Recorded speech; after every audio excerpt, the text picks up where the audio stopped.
বিগত এটা সপ্তাহে উজনিবাসী ককবকাইছে ভয়ংকৰ বানত সমান্তৰালভাৱে মধ্য অসমৰ ভিন্ন প্ৰান্তত বানৰ সংহাৰী ৰূপ উত্তৰ অসমতো কম বেছি পৰিমাণে বতৰৰ বান আহিছে ৰাজ্যত বান পৰিস্থিতিৰ শেহতীয়া চৰকাৰী তথ্য আহি পৰিছে দৰ্শকসকলকে মুহূৰ্তত জনাব বিচাৰিছো ৰাজ্যৰ 10 জিলা আজিও বানৰ কবলত আছে 28টা ৰাজচক্ৰৰ মুঠ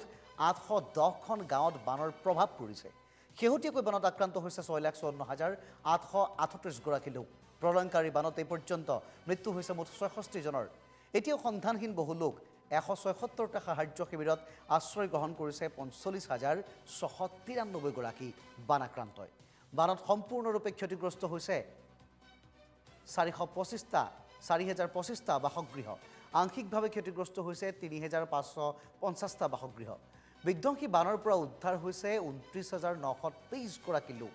এতিয়াও বানত ককবকাই আছে শিৱসাগৰ চৰাইদেউ গেলেকী নাজিৰা যোৰহাটৰ লোকসকল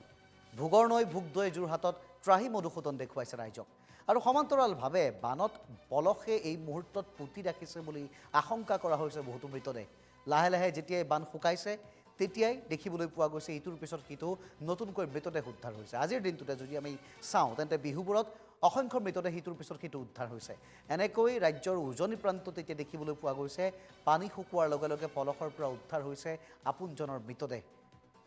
এটা সপ্তাহে সন্ধানহীন হৈ থকা লোকসকলৰ মৃতদেহ এটা এটাকৈ উদ্ধাৰ হৈছে বহু লোকৰ ঘৰৰ